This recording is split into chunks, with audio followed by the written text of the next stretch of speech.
Welcome back to Lift You Up, Inspiring Health Stories. I'm your host, Tamika Bickham, and I'm also the founder of TB Media Group. But for the purpose of this podcast, you can call me your health and wellness matchmaker. Before I introduce you to today's guest, you know what I'm going to ask you to do. Hit that subscribe button on YouTube and also connect with me on LinkedIn. I'd love to see you there. Now, today you're going to meet Sam Reynolds. She went from the legal field to an international yoga teacher. That's fun, right? She's lived abroad for several years, and then she came back and started curating wellness events throughout South Florida. Really cool concepts, and she's also talking about how coronavirus has impacted her business. Our physical, mental, and emotional health is not just a want, it is a need for happy lives and prosperous businesses. Lift You Up is the podcast where we share inspiring health stories from business owners who are fulfilling their purpose to live their healthiest lives and helping you do the same. From former TV reporter to marketing entrepreneur and content creator, I care about sharing stories that matter and stories that connect us. I'm your host, Tamika Bickham, your health and wellness matchmaker. Well, today I am joined by Sam Reynolds, and I always have to shout out when someone is also a University of Miami Hurricane, so go Canes. And Sam is the founder of Cafe Namaste. She's an international yoga teacher, and there's so much more. So I'm going to turn it over to you, Sam, and tell us a little bit more about you. Tamika, thank you so much for having me today. That is true. I do teach yoga both here and abroad. And I developed Cafe Namaste, a wellness brand focused on bringing people together through community, empowerment, and impact. And my background's it's a bit different. I used to work in the Czech Republic and Rwanda.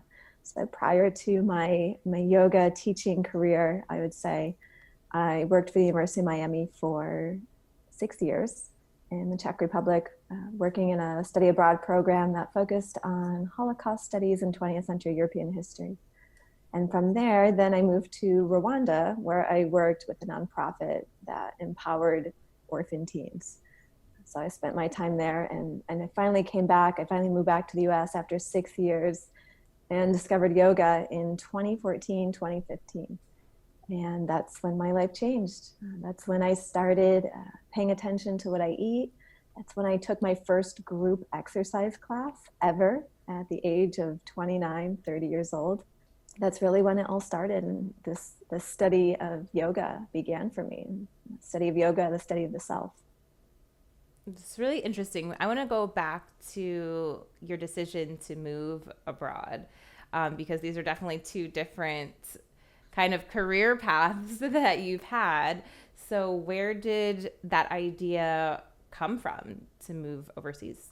I was studying law. So when I was at University of Miami, I was in a master's program for international administration and relations. So I guess at that point in my life, my dream career would have been working for the United Nations in human rights. And through my program at University of Miami, they had an exchange program at the law school in Prague. And I didn't plan this. And I swear, one of my friends, she looked at me one day and said, "Do you want to study abroad with me?" And I didn't really think about it. I thought I was just going to go from my master's onto the law school right away. And I said, well, why not? Maybe I would. And I said, yes. And my 3 months turned into 5 years there. Oh my goodness. Wow. And I fell in love with this new world. I finished my master's at UM, and I was offered a position at the university there. So I went off the path of law into studies and education and history. And I thought that work was profound. And educating students and guiding students to these profound places of, I would say, learning experiences, learning about history. And I stayed, and I loved the work. I loved working with students and showing them and bringing awareness to a different side of the world. From there, I had always had an interest in Rwanda. I studied it in my master's program.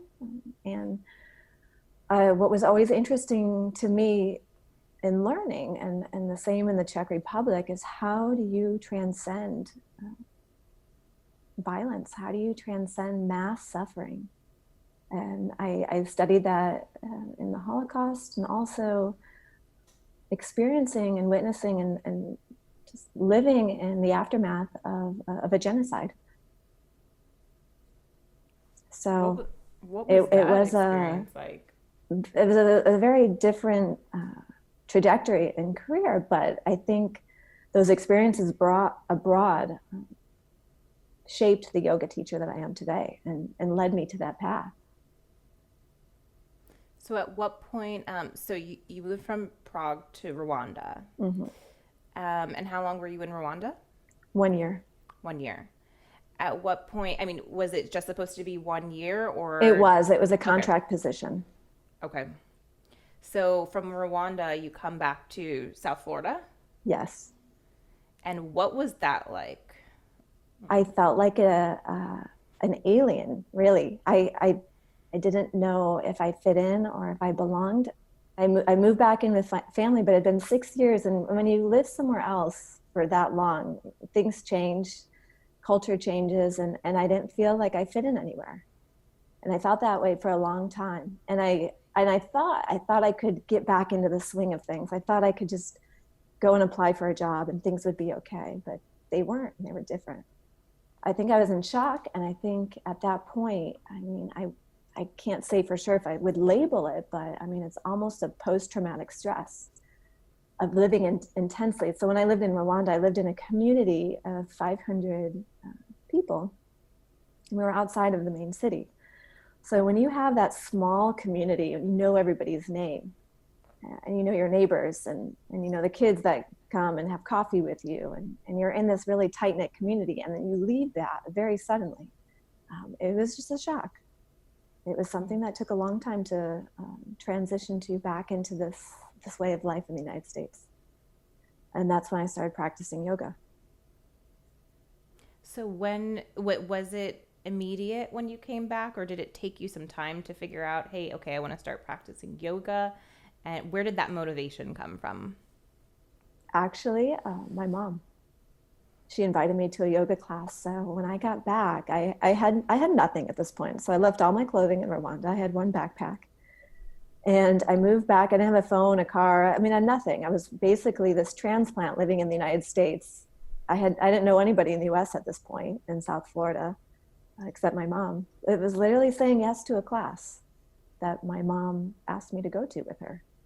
And in that class, was it something immediate? Were you like, I want to learn more, I want to do this more? What was it that made you feel like, okay, I want to continue practicing? It was a restorative class. It was a peaceful, gentle class. And I thought, wow, like there's something to this. Like I liked the way I felt in this. I felt more at peace. I felt happier, and I wanted to do it again. And that's what really sparked this drive to practice yoga. And this was also the time too. My yoga journey also coincided with my fitness journey too. So at this point in my life, I'd never taken a fitness class. And Never, not once. I mean, living in Rwanda, we ran occasionally, but that wasn't really right. It's not really the main thing. And then even in the Czech Republic, I think the era of these studios and fitness classes, it didn't really pop up when I was living in Europe at the time. It all came together, and that was the year that I really started focusing on myself, taking care of myself. I was exhausted and drained, and I realized that I needed to take care of me. Did you find that you were discovering yourself when living abroad as well? And are those some of the parallels? Maybe walk us through some of the parallels that you saw from like your experiences overseas and what drew you to yoga. I didn't know what I know now. So I didn't even label it as discovering of self. I wouldn't even had that awareness. I don't even think I knew what the word yoga was before I came back to the United States. So I lacked that awareness of understanding. I learned, and working in Rwanda, those were long days. Those were long emotional days. So I don't think I had the awareness to even know if this was a journey of the self. And I had this blog named Journeys for the Soul. So, I mean, I had some level of understanding that all of these tied into this work and this life that we have on this planet. But in relation to yoga and understanding how that interrelated and how that worked with my practice and with me, I didn't wake up until 2014, 2015. And so when I came back, there was kind of some realization too that it's kind of a dismal outlook, but gosh, there's always suffering. There's always pain and suffering throughout time. And I think that has always existed in humans and the violence of humans, I guess. And realizing what I could control was how I reacted and how I responded and how I took care of myself. So tell me where you are now. So, right, you came back from living overseas. You started practicing yoga. What happened from there, and kind of take me through that point to where you are now, because I know you've had, some new things that you've started since then, some new projects. Right. So in 2015, that's when I really started practicing yoga, and I wanted to learn more. I wanted to study more. And I guess that's the academic in me that wanted to read the books and the texts of the history and really understand the why. And one thing led to another, and I was offered a scholarship or a work exchange to take this teacher training in South Florida in exchange for cleaning the studio every week. And at this point, I didn't know anybody in the US. I didn't have a job. I couldn't find a job. I didn't even have a car. So I remember, they used to message me through Messenger, Facebook Messenger, to get to work. But that is when I said yes. And it was really being open to saying yes to things. So I said yes to yoga, yes to teaching, and things just they kept snowballing or kept building on each other. And I was on the other coast, and I realized I wanted to live in a bigger city again.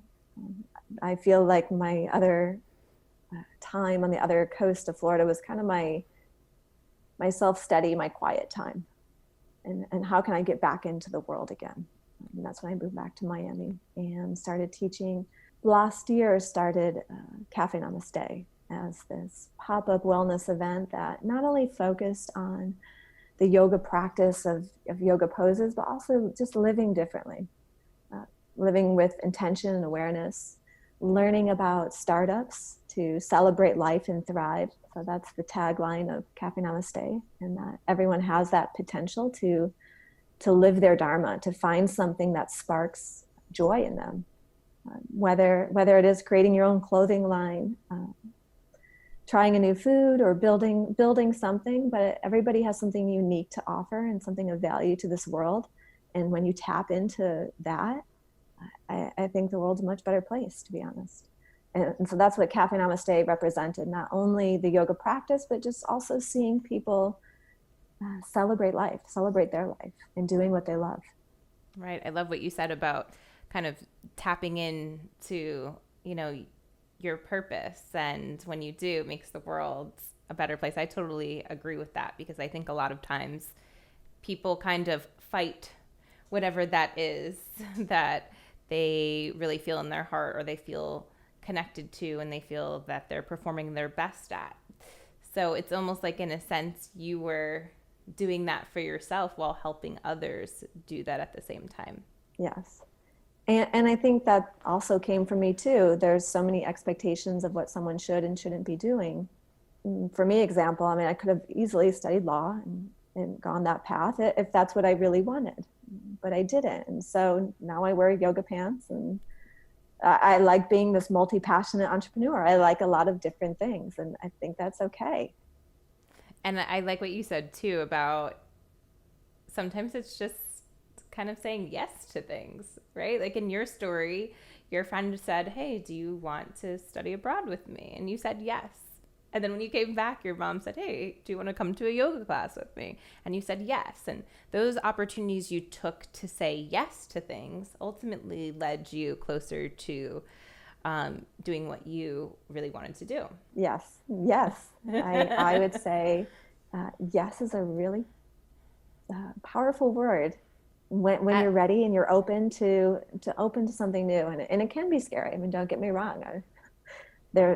Every time I've said yes to live in another country, it's also, ooh, wow, okay, here we go again.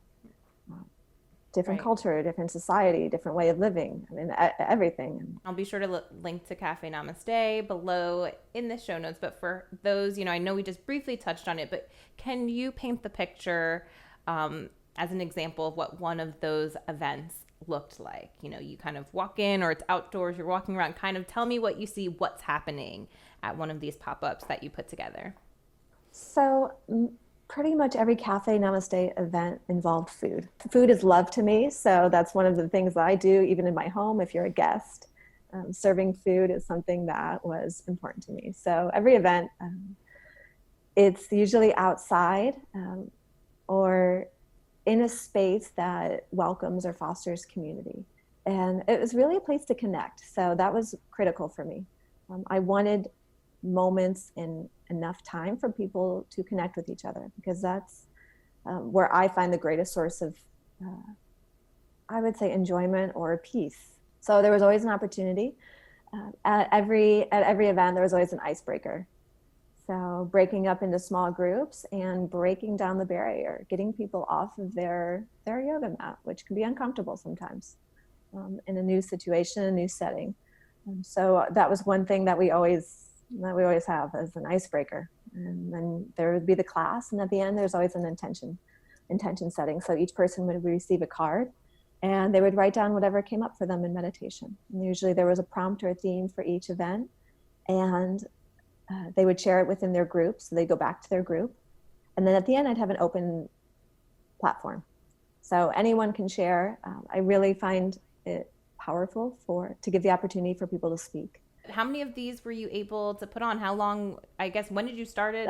June was the 1 year anniversary. So It would have been 12 had we completed, but the last one that I had was March 1. So let's talk about COVID-19 then, because I feel like we have to, right? So how has this whole, pandemic, obviously it's affected events greatly. So how has this personally affected you and your business? I went from pretty much operating 100% down to maybe 5%. It was a really harsh, drastic blow pretty quickly. It went from expanding into 2 cities, having Capital One as a big contractor, working with Tesla, working with really big companies, to literally 0 overnight. And that was a shock. That was a hard blow. And I mean, nobody would have expected or imagined this. I mean, it came so quickly. And then we thought it was only going to be a short time, and then just months dragged on. And the future is so uncertain right now with that in particular. Some countries are going with events now. There's some hope. There's some light, but it was a heavy blow. How are you dealing with that? Because I mean, I think a lot of us can relate to, you're on this upward trajectory and you're growing, and there's something to be said for momentum, right? And then all of a sudden it's just stop. Absolutely. I'm not gonna lie, it was tough. I mean, as a yoga teacher, just because you teach yoga doesn't mean you're this peaceful guru all the time. I'm still a human. So I mean, it was depressing. It was bad. There was moments where I didn't want to get out of bed, to be honest. What helped me, or what is continuing to help, I made it a point to run every day. And I didn't really run before. I actually broke my ankle running outside 2 years ago. So I was afraid to run outside. But I got over that fear pretty quickly. I needed an outlet to stay healthy. And and to really to release the anger. Really, I mean, it was anger. It was anger. It was sadness. I mean, it was the stages of grieving. Really, when you think about it, I went through that whole process. It's and when you own your own business too, or when you own your own concept or brand, it's like a baby to you.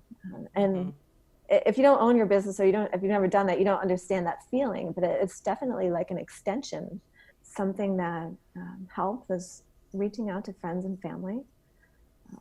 I'm so glad that I had that support, and staying healthy and being aware and consciously stepping away from anything that would sink me further. I mean, it would be very easy, I could see, to honestly go into and just buy a bottle of wine every night and just, drink away my sorrows. Yeah. But I made a conscious decision. I thought, ooh, this could be a slippery slope. And so I kept alcohol out of the house. I focused on working out. I had weights at home. So, and then I got out into nature.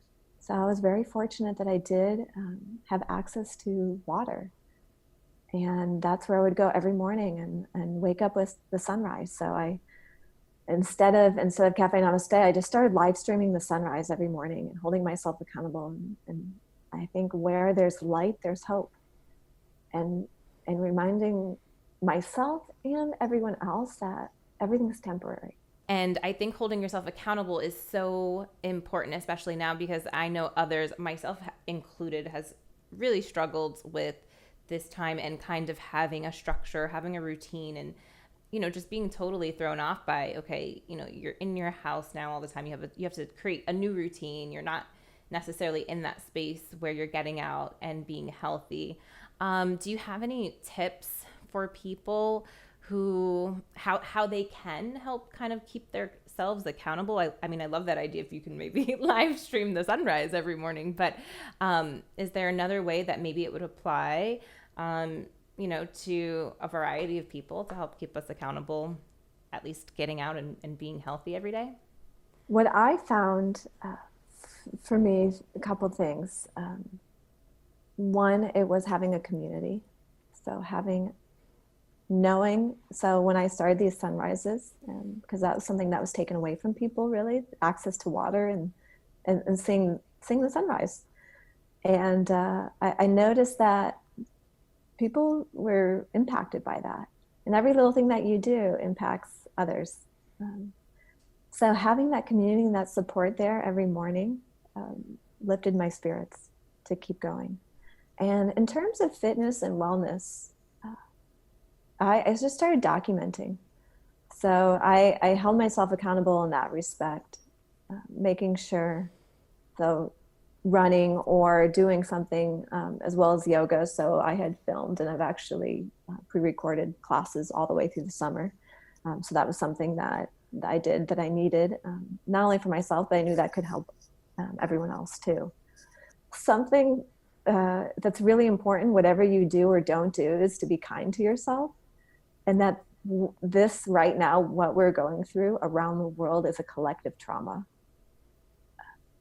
There's a lot happening. So I don't take that lightly. So if you can be kind to yourself in the morning, 5-10 minutes, do something that you enjoy. Maybe it's reading something spiritual or uplifting. Maybe it's just taking 3 deep breaths. If you don't know how to meditate, that's fine. Maybe it's just turning off social media for a while. I broke my phone during this whole time too. So I was without a phone for weeks, and wow, what a breath of fresh air that was too. Just not having this phone being constantly on all the time. And I don't know about you, I used to record my usage time, and it spiked. I mean, it went up drastically when March hit. And so I would say find a community, find someone that can hold you accountable or that can check in on you, make sure that you're okay, or form a group. Say, have a Zoom meeting with your friends, or something that you're able to share your progress, hold you accountable. Absolutely. I would really agree with that. What do you think is next? One, next for you, and to next for, I guess, the fitness, wellness, yoga industry when it comes to these in-person classes? Do you see the industry changing? Kind of what do you see happening maybe over the next 6 months? That's a good, I've thought about this. Yeah. People need other people. We are not meant to be alone. We're not reptiles. We don't live in solitary confinement, solitary isolation.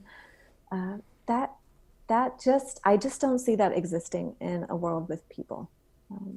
Humans need other humans at the most basic level of nature, and the fact that we're primates and live in groups of people. It's how we operate. So I do think we will get back. I don't know when. I can't say, but I do see other countries slowly opening up, and it could take a while, but just as quickly as this all happened, it can quickly rebound, in my opinion. I mean, we've only been going through all of this for the last 4 months. So you think that your entire lifetime, this has taken 4 months to do. So I do believe that there's hope that we could go back. But there will definitely be, I would say, just changes in regulation, changes in sanitary conditions overall. And who knows, there might be a shift of populations.